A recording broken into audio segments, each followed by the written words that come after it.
مریم نواز جنہوں نے اپنے والد کو سختیوں سے بچانے کے لیے میدان سنبھالا تو مڑ کر پیچھے نہ دیکھا، بڑی سے بڑی قربانی دی، پابند سلاسل ہوئی لیکن ہار نہ مانی، اور آج اس محنت کا صلہ ہے کہ انہوں نے بطور خاتون پاکستان کے سب سے بڑے صوبے کی وزارت اعلیٰ سنبھال کر ایک نئی تاریخ رقم کر دی ہے۔ آج مریم نواز نے 220 ووٹ لے کر وزارت اعلیٰ کا انتخاب اپنے نام کیا، جس کے بعد گورنر ہاؤس میں منعقدہ تقریب میں اپنے دائیں بائیں چچا اور والد کی زیر سرپرستی حلف اٹھایا۔ آج مریم نواز جب پنجاب اسمبلی آئی تو بہت سے صحافیوں نے ان سے وزارت اعلیٰ سنبھالنے کے بعد کے اہداف جاننے کی کوشش کی، جس پر انہوں نے صحافیوں کو ان کی آج کی جانے والی تقریر سننے کی تاکید کی۔ آج وزارت اعلیٰ کے انتخاب کے موقع پر اپوزیشن نے شور شرابہ کرتے ہوئے اجلاس سے واک آؤٹ کیا، جس پر مریم نواز نے اپوزیشن کو منانے کی ہدایت بھی کی۔ روٹھے ہوئے نہ مانے تو ان کے بغیر یہ اسمبلی کی کارروائی آگے بڑھائی گئی۔ مریم نواز نے وزارت اعلیٰ کا انتخاب جیتنے کے بعد اپنی تقریر میں ایک میچور سیاستدان کی طرح آغاز کیا اور اس خواہش کا اظہار کیا جو اپوزیشن موجود ہوتی، میری تقریر کے دوران شور شرابہ کرتی تو مجھے خوشی ہوتی۔ وہیں انہوں نے یہ بھی کہا کہ ان کی سیٹیں خالی ہیں، یہ دیکھ کر وہ بہت خوش نہیں ہیں، ان کو پیغام دینا چاہتی ہیں کہ میں ان سب کی بھی وزیر اعلیٰ ہوں جنہوں نے مجھے ووٹ دیا، اور ان سب کی بھی جنہوں نے مجھے ووٹ کاسٹ نہیں کیا۔ مریم نواز کیا کہہ رہی تھی، ذرا اس کی ایک جھلک آپ کے سامنے رکھتا ہے۔ اپوزیشن موجود ہوتی، میری تقریر کے دوران شور شرابہ کرتی، آواز بلند کرتی تو مجھے خوشی ہوتی۔ وہ آج یہاں نہیں ہیں، لیکن میں وہ غائبانہ طور پہ یہ سیٹس ان کی خالی ہیں تو میں ان کو یہ میسج دینا چاہتی ہوں، ان سب کی بھی وزیر اعلیٰ ہوں جنہوں نے مجھے ووٹ دیا، اور میں ان سب کی بھی وزیر اعلیٰ ہوں، ان کی بیٹی ہوں، ان کی بہن ہوں جنہوں نے مجھے ووٹ نہیں دیا۔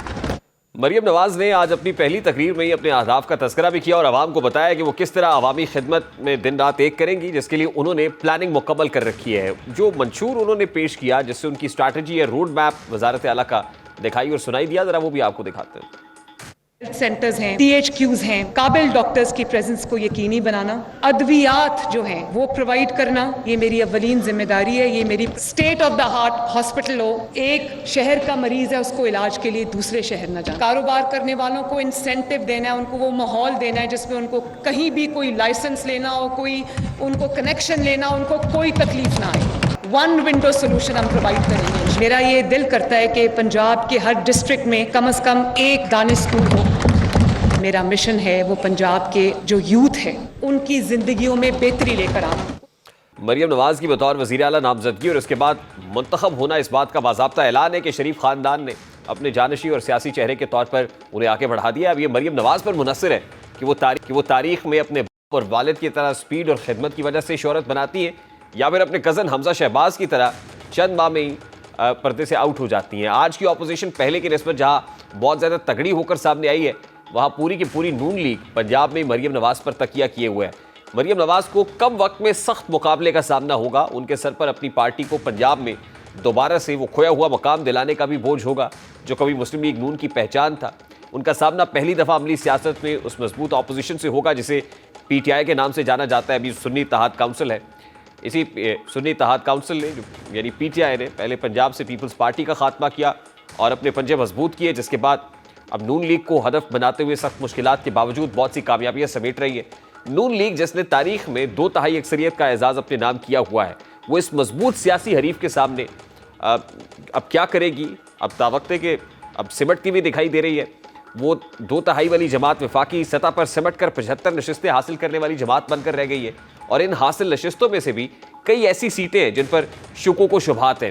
مریم نواز چونکہ آج حلف اٹھا چکی ہے، اس لیے عوام کو فوری ریلیف دینے اور اپنی پارٹی کو منظم کر کے دوبارہ سے کھویا ہوا مقام دلوانے کا پریشر بھی ان پر ہے۔ اور ابھی جس وقت اب یہ بات کر رہا ہے تو اس وقت وہ ایک اجلاس کی صدارت بھی کر رہی ہے۔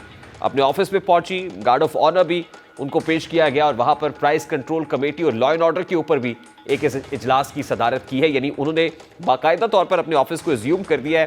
اب یقیناً کیبنٹ کی فارمیشن ان کے لیے ایک ٹاسک ہوتا کہ کابینہ میں پورٹ فولیوز کس کو دینے اور کیا نہیں، لیکن ابھی لگ رہا ہے کہ فوری طور پر وہ اجلت میں ہے۔ وہ چاہتی ہے کہ گورننس پر کام شروع ہو، وہ چاہتی ہے پرائز کنٹرول، قیمتیں نیچے آئیں، رمضان پیکج کی بات بھی کر رہی ہے اور لا اینڈ آرڈر کی بات بھی کر رہی ہے۔ سب سے پہلے بات کریں گے پاکستان مسلم لیگ نون کے رہنما رانا احسان میں جوائن کیا ہے۔ السلام علیکم رانا صاحب، بہت بہت شکریہ آپ کے وقت کے لیے۔ رانا صاحب، no doubt it's a big day for Maryam Nawaz کہ آج انہوں نے بطور وزیر اعلیٰ پنجاب حلف اٹھا لیا، پہلی خاتون چیف منسٹر پنجاب ہیں۔ How challenging is it going to be for chief minister Punjab Maryam Nawaz Sharif صاحبہ؟ بسم اللہ الرحمن الرحیم.